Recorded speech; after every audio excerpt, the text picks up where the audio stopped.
Question-réponse d'un entretien avec Jésus. Vous savez, Jésus, lors de sa mission,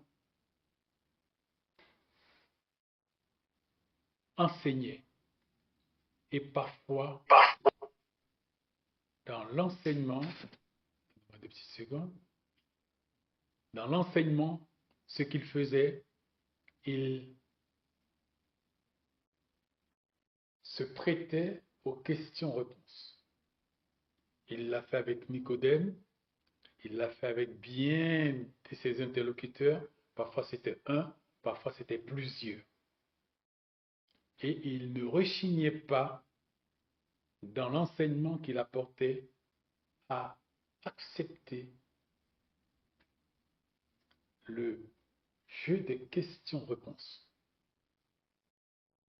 Et ce matin, en méditant quelque chose, j'ai été un petit peu surpris de voir que parfois, Christ sait ce dont nous avons besoin.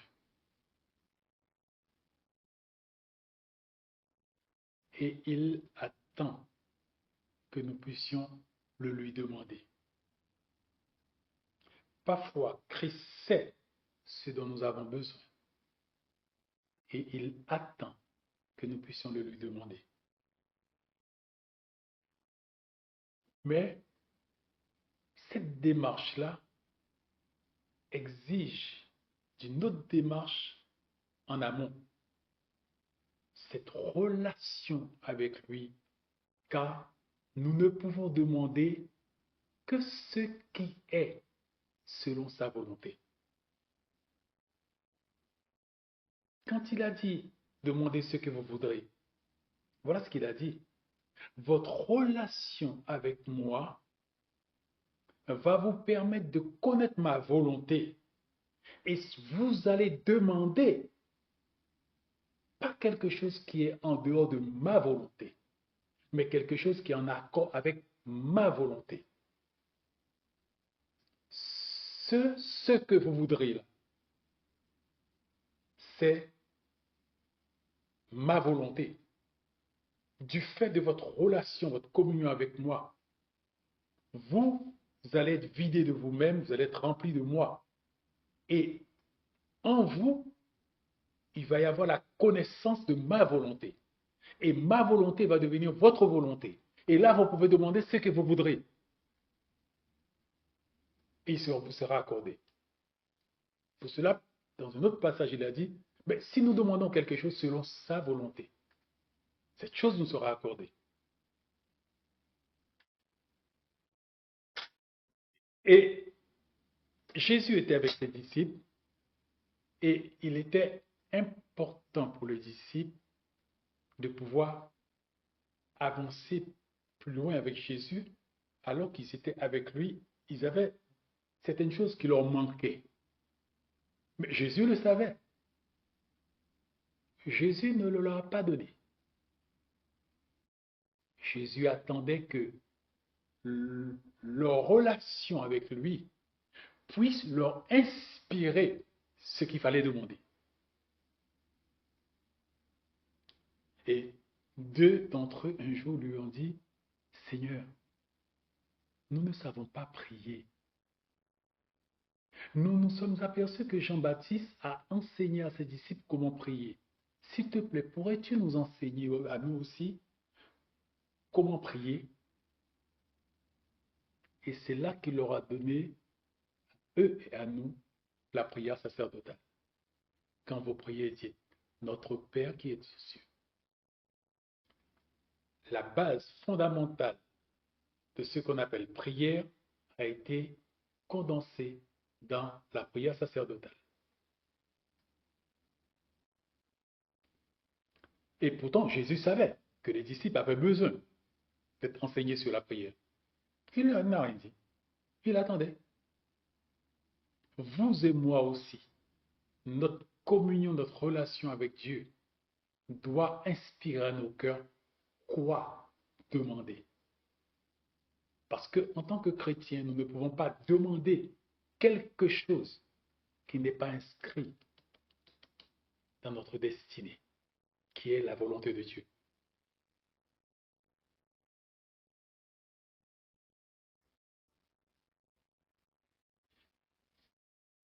Ça, il y a plusieurs niveaux de relation. Plus qu'on va haut, c'est plus que l'exigence se fait. Et là, il va demander à un enfant et un bébé qui, pour demander son biberon, pleure. Il va laisser l'enfant pleurer pour demander son biberon. Mais quand l'enfant est un petit peu plus grand, il va demander à l'enfant de demander. Mais l'enfant va demander en balbutiant. Mais il ne va pas dire merci. Plus tard, l'enfant, il va demander, il va dire à l'enfant maintenant, tu dois apprendre à dire merci. Plus tard, l'enfant va demander, il va dire à l'enfant, tu dois attendre maintenant. Tu dois faire preuve de patience. Et veut dire que c'est sa façon de pouvoir nous enseigner et il ne nous enseigne pas avec quelque chose dont nous savons. C'est notre relation avec lui qui va nous permettre de connaître son cœur et la démarche à faire. Alors, question-réponse de l'entretien avec Jésus. Jésus s'entretient avec un homme de principes relevant de l'ancienne alliance. Vous me donnez 2 petites secondes, s'il vous plaît. J'ai un petit problème. Luc 10, 25.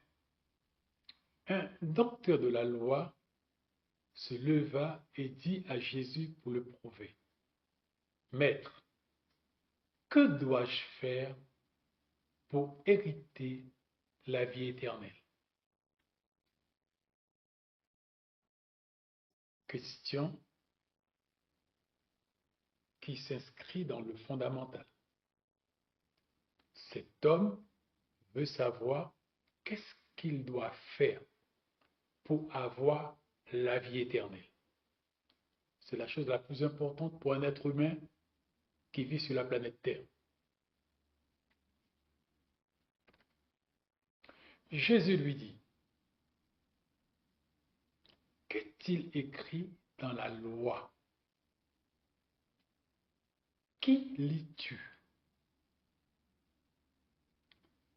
Cet homme avait tout le temps la loi de Moïse avec lui, parce que c'est un docteur de la loi. Et il pose à Jésus cette question. Jésus lui dit, mais écoutez, je te renvoie à tes copies. Qu'est-ce que tu lis dans la loi? Qu'est-ce qui est écrit? Parce que dans la loi de Moïse, il était écrit ceci. Celui qui mettra ces choses en pratique vivra par elles. C'est pour cela que Jésus lui a dit, le docteur de la loi, à quelqu'un d'autre du peuple, il ne l'aurait pas parlé ainsi. Mais un docteur de la loi lui a parlé en fonction. Il lui a dit, mais tu es avec la loi, tu la lis, et tu sais ce qui est écrit. Alors, qu'est-ce que tu fais?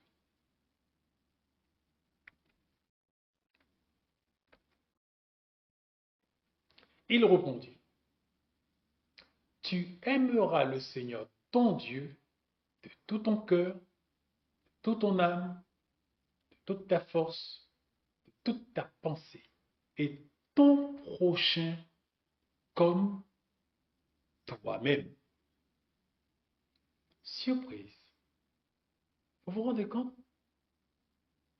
Dans la loi de Moïse, qui était très complexe, très exigeant, très impitoyable, Dieu avait déjà énoncé les clés que nous avons retrouvées réénoncées dans le Nouveau Testament. Et cet homme pertinemment a répondu à Jésus, eh bien écoutez, voilà ce que j'ai lu. Il n'a pas dit j'ai lu qu'il faut faire le sabbat, il n'a pas dit j'ai lu qu'il faut faire des sacrifices. Non, cet homme a été droit au but. Et je crois que Jésus a dû aimer l'échange et la conversation parce qu'il a énoncé exactement ce qu'il aurait dû évoquer devant Jésus. Tu aimeras le Seigneur ton Dieu de tout ton cœur, de toute ton âme, de toute ta force, de toute ta pensée et ton prochain comme toi-même. Il a réussi en tant que docteur de la loi de le voir dans la Bible, dans l'Ancien Testament. Il l'a vu.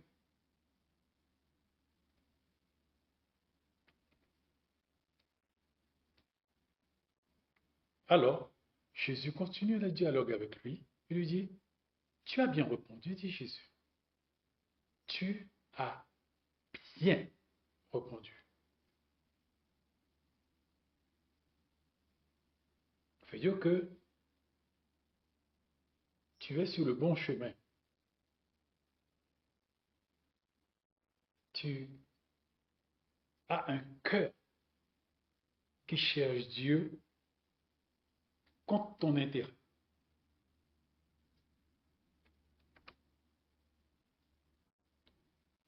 Fais cela et tu vivras.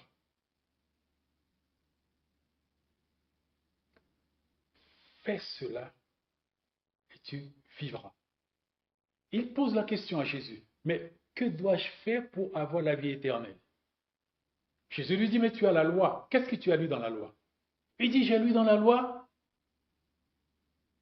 quelque chose qui me semble plus important que tout le reste. Tu aimeras le Seigneur ton Dieu de tout ton cœur, de toute ta force, de toute ta pensée, et ton prochain comme toi-même. Jésus lui dit, mais tu as bien répondu. Et il lui dit, mais écoutez, il te reste plus qu'une chose. Fais cela et tu vivras. Mais les hommes que nous sommes des fous. Hein. Et là, les choses déraillent un petit peu. Parce que et la Bible dit, mais lui voulant se justifier, il veut maintenant dire à Jésus, mais écoutez, et cette démarche qui est bien, je n'arrive pas à le lire quand je me déplace.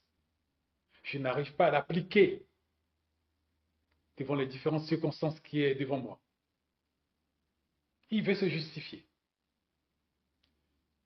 Et il dit à Jésus, mais qui est mon prochain?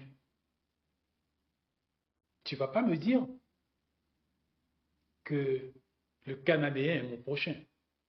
Tu ne vas pas me dire que le Samaritain est mon prochain. Tu ne vas pas me dire que l'Égyptien est mon prochain. Et qui est mon prochain? Tu ne vas pas me dire le publicain est mon prochain. Tu ne vas pas me dire que la prostituée est mon prochain.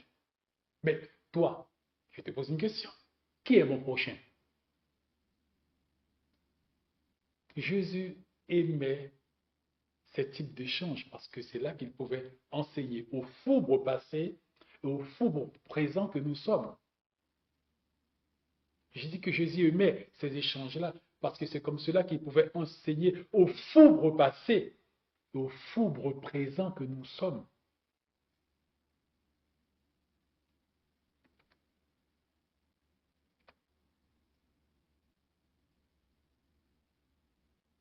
Il y a une petite erreur.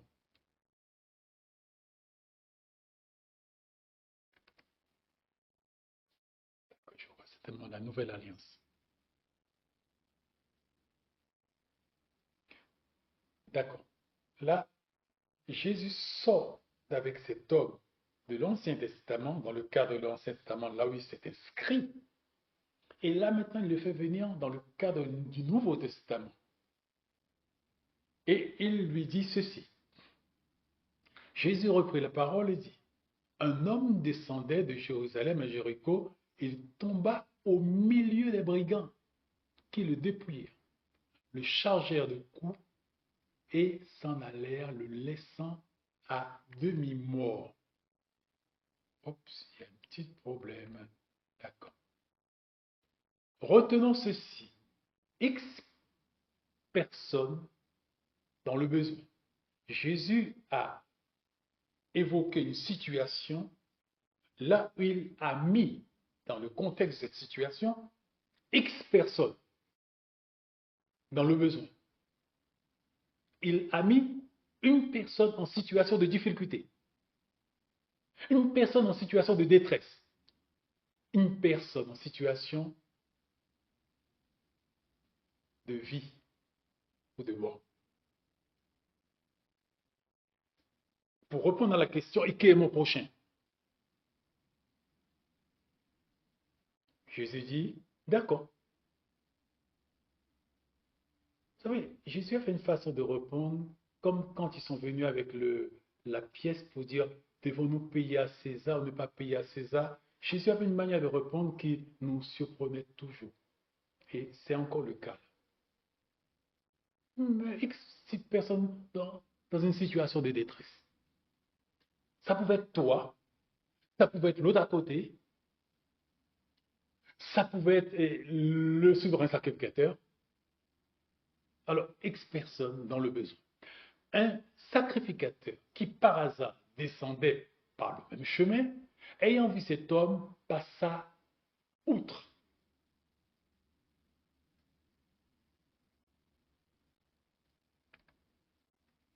Un Lévi qui arriva aussi dans ce lieu, l'ayant vu, passa outre.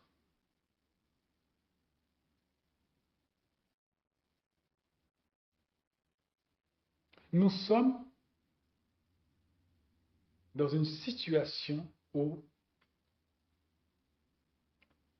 nous cherchons à savoir comment réécrire notre destinée.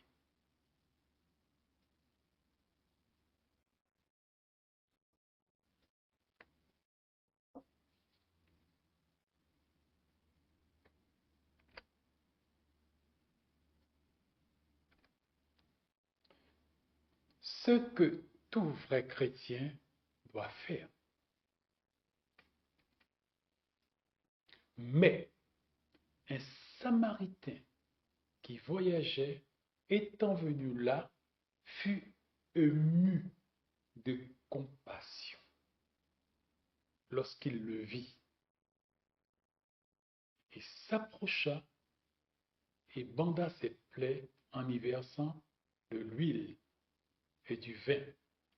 Puis il le mit sur sa monture et le conduisit à une hôtellerie et prit soin de lui. Et qui est mon prochain?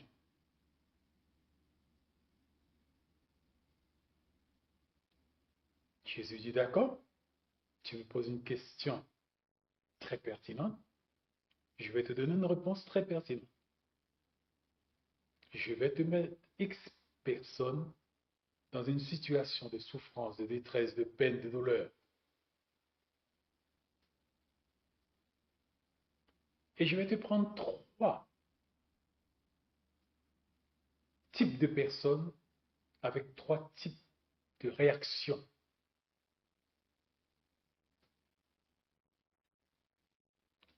Pour savoir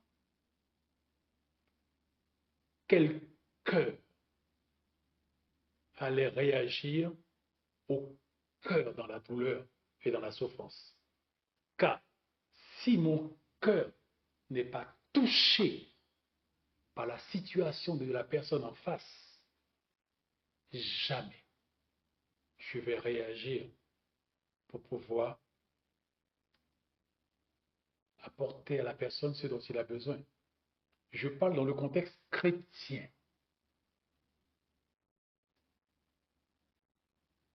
Nous sommes dans un contexte chrétien, pas autre chose que chrétien. Parce qu'il y a beaucoup de choses qui peuvent être faites, comme dit Jésus, pour des raisons égoïstes, pour des raisons de gloire, pour des raisons et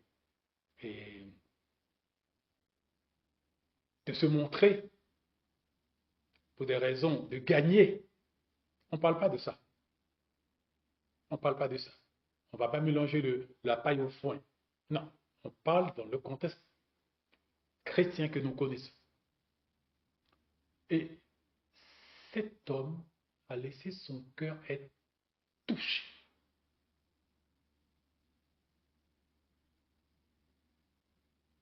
Et son cœur étant touché, il n'a pas pu passer outre. Ton cœur et mon cœur doivent refléter la nature du Père. Sinon, nous avons un cœur endurci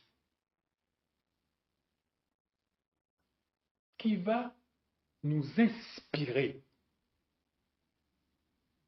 à faire ce que le Père n'a pas inscrit dans notre feuille de route, dans notre destinée. Nous allons prendre des décisions qui ne sont pas prévues.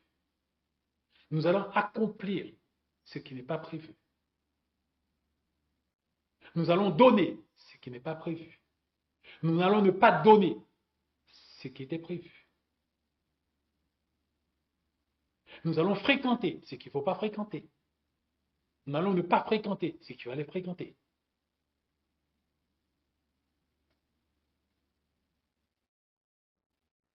Car notre cœur ne va pas nous inspirer selon le Père.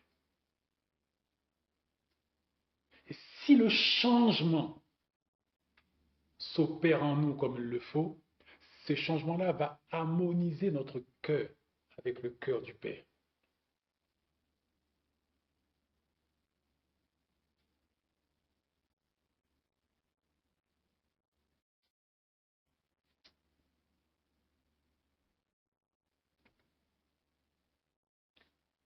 Le lendemain, il tira 2 deniers, les donna à l'autre et dit, aie soin de lui. Et ce que tu dépenseras de plus, je te le rendrai à mon retour. Non seulement qu'il a entrepris d'être le prochain de celui qui était dans cette situation de mort et de vie et de mort plutôt, mais il va plus loin. Il veille à ce qu'il puisse y avoir un rétablissement de sa situation, de sa santé. Jésus a pris une situation où cet homme va penser et réfléchir pendant longtemps.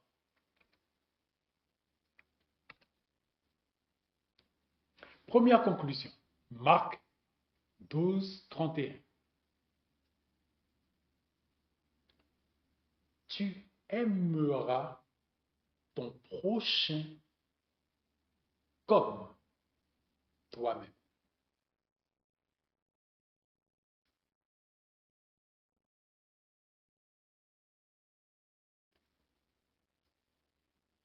Qu'est-ce que tu lis dans la loi? Tu veux la vie? Qu'est-ce que tu lis dans la loi? Ah, je lis dans la loi, tu aimeras le Seigneur ton Dieu de toute ta force, de toute ta pensée et de toute ton énergie, et ton prochain comme toi-même. Jésus a dit, mais tu as bien vu, va et fais cela, et tu vivras. Lui qui n'a pas d'amour dans son cœur pour son semblable, argument pour se justifier. Et qui est mon prochain? Parce qu'il montre-moi qui est mon prochain.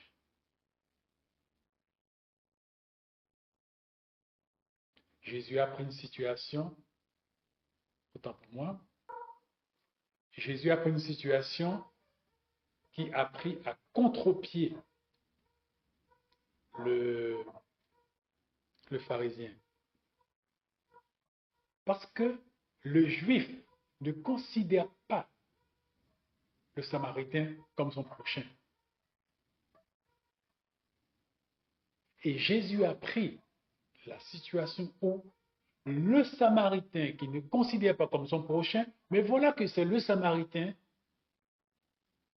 qui démontre l'amour du prochain. Qui plus est, vis-à-vis du Juif qui, pour lui, il n'est pas mon prochain.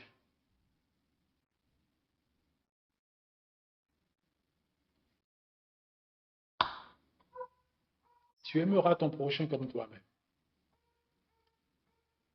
Lequel de ces trois te semble avoir été le prochain de celui qui est tombé au milieu des brigands? Jésus pose la question maintenant à son interlocuteur, lui dit, mais entre ces trois personnes-là, qui te semble être le prochain de celui qui était à une situation de détresse?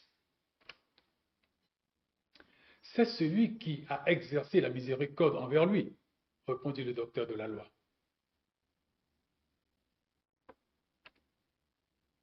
Et Jésus lui dit, va, et toi, fais de même.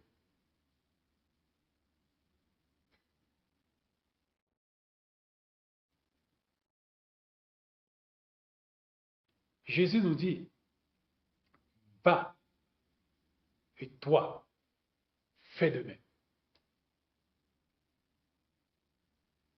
Nous sommes dans la réécriture de notre destinée. Nous avons besoin de toute ta grâce, Seigneur. Nous avons vraiment besoin de toute ta grâce.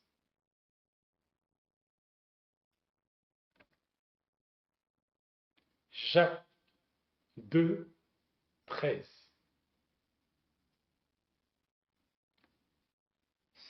Cet homme a eu la compassion pour cet homme qui est tombé au milieu des brigands. Cet homme a exercé la miséricorde envers celui qui est tombé au milieu des brigands. Il a eu un cœur de compassion vis-à-vis de cet homme qui est tombé au milieu des brigands. Et que dit la parole? Donnez,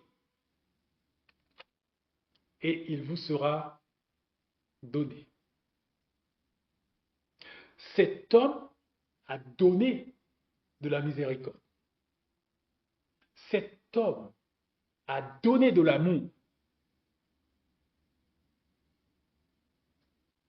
Et nous lisons dans Jacques 2, 13 une parole qui résonne dans l'univers comme une trompette. La miséricorde triomphe du jugement.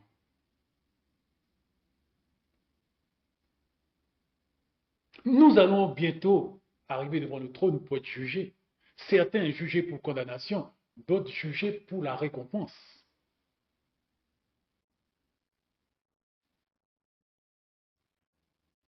Notre sens de miséricorde vis-à-vis du prochain, comment il s'est exercé?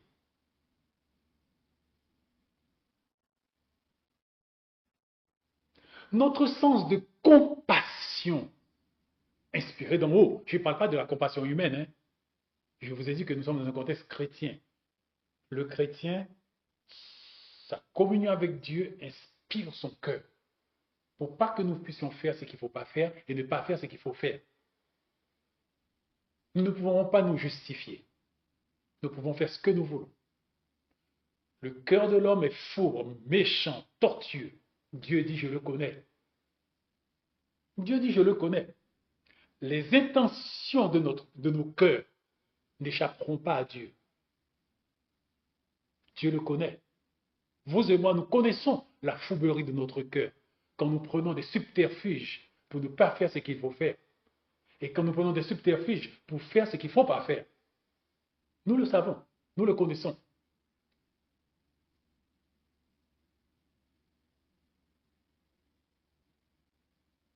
Et là, il nous dit, la miséricorde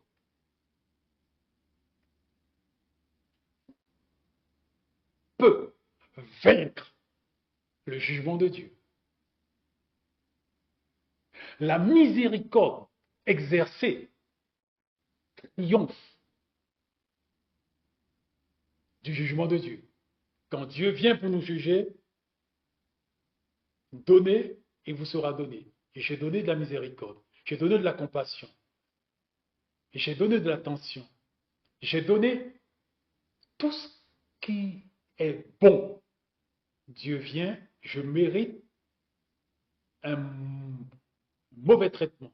Dieu dit, je ne peux pas le faire.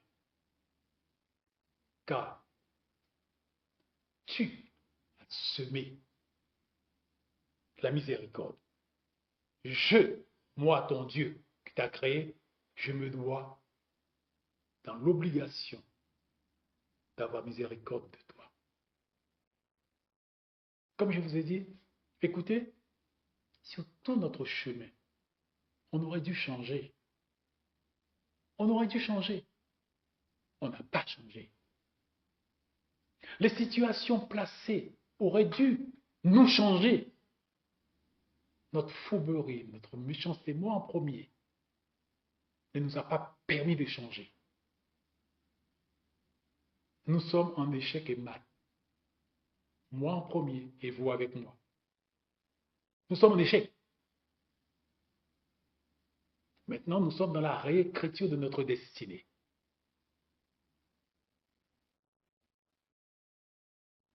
Et voilà qu'il nous dit, voilà une clé que je te donne. La miséricorde triomphe